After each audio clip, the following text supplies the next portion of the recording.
They don't know. They think that he's signed off immediately on closing Guantanamo, but he's allowing prisoners now to be taken to foreign countries and not knowing where they're sending them and to be tortured in foreign countries. They don't know that they kept that provision in there. Obama is now continuing the practice of secret arrest, secret prisons, and most importantly, indefinite detention without trial. When a British High Court said that it was preparing to release secret British and U.S. torture orders that prove that the Bush administration was ordering personnel to systematically abuse detainees, Barack Obama threatened to cut off all U.S. intelligence ties to England. To add insult to injury, he stated that the program was important to national security, not only endorsing Bush's crimes, but continuing them.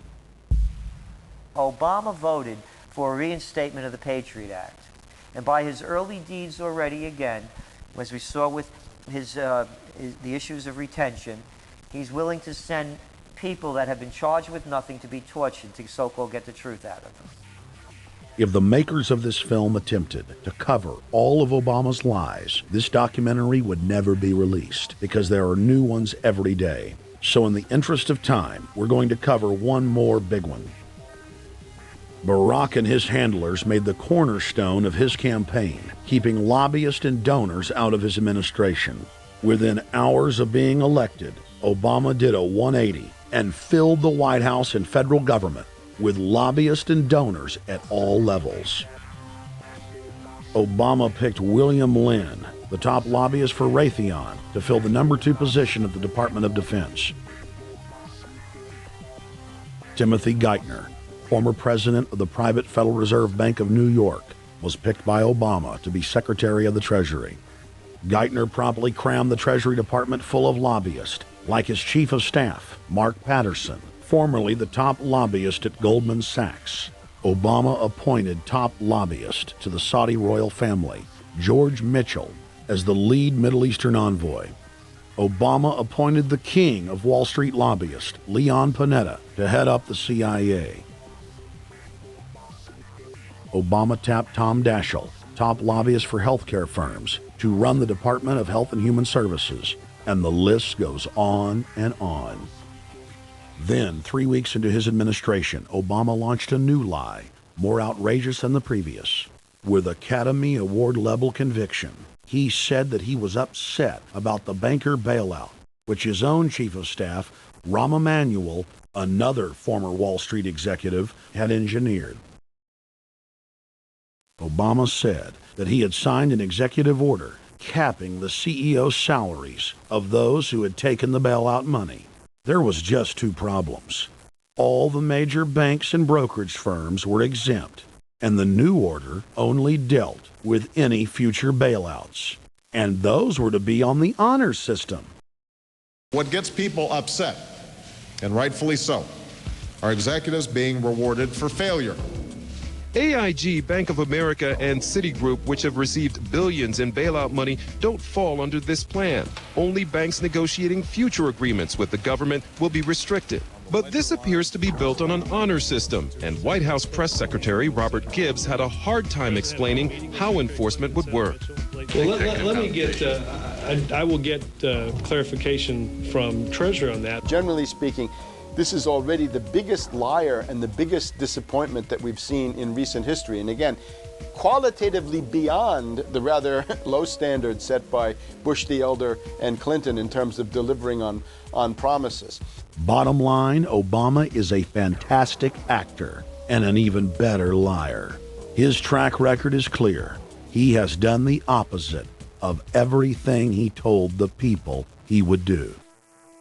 They'll make up one lie after another. And if you believe these people, knock yourself out. I don't believe a word they say. Within 1 month of the passage of the first banker bailout bill, the press reported that over $5 trillion had just disappeared out of the U.S. Treasury. By December, the amount of money that had been stolen had reached $8.5 trillion. The leadership of both political parties circled the wagons and would not discuss where the money had gone. In the Fed! In the Fed! In the Fed! In the Fed! Informed Americans protested the private Federal Reserve System at all 38 of their regional governorship offices. Arrest Bernanke and Paulson! Arrest all the criminals that stole the banker bailout money! It was refreshing to see people standing up against the real power structure, not being distracted by the elite's frontmen like George W. Bush and Barack Obama. We traveled to Dallas, Texas to cover We the People taking on the real enemy. Hey, I want to talk to the workers up there on the parapet. The ones smoking cigarettes and just jump back. You're with the American people, we know that. But understand, ask the workers inside. You're not in a federal government building. You're in a private Federal Reserve that uses that name as a fraud. That'd be like if my first name was Federal Reserve Jones. I'm still not the federal government. I'm not a federal agency. But if I said my name was Federal Reserve, I could go out and pay off politicians and get them to allow me to get into power so I could issue the currency and credit, and then I could buy up the world. That's what these criminals have done. A lot of people think that the Federal Reserve is already part of the government. They're not. It's controlled by cliques of unelected, unaccountable bankers meeting in secret. Most of these people have never even been through the formality of a Senate hearing or a Senate confirmation. They claim that they're part of the U.S. government. They masquerade as if they were part of the U.S. government. But in reality, this is a purely private operation. Jackals, hyenas, raptors, all of them loyal, not to the American people, but to the Wall Street banks, which is where most of them come from. Everyone is pointing to Barack right now, President Obama, as saying, you got to get the economy together. You got to get the economy together. When in fact, the president has very little to do with the economy. It's the Federal Reserve Chairman that at least sets the policy. That's a privately owned company, the Federal Reserve Bank. They set the agenda. These guys are masquerading as a federal institution. They are a private banking consortium, and this is their front, their holding company. The Federal Reserve is not federal. It's a front for a private banking cartel. That's on record in congressional testimony, and they're the ones orchestrating the economic collapse we're seeing right now, so that's why we're here. While at the In the Fed rally outside the Federal Reserve Bank in Dallas, Texas, we spoke with Ron Paul's brother, Wayne Paul. 1913, the Federal Reserve Act was passed, floor of the House, where 3 members of Congress were on the floor. At that time, they only needed a majority of votes to pass it. So in 1913, the Federal Reserve Act was passed. 20 years later, 1933, under Roosevelt, the United States was declared bankrupt. And in 1933, the Federal Reserve Private Bank says, okay, USA, what are you going to pledge as collateral on the debt you owe me? What happened by 1936? Does anybody know?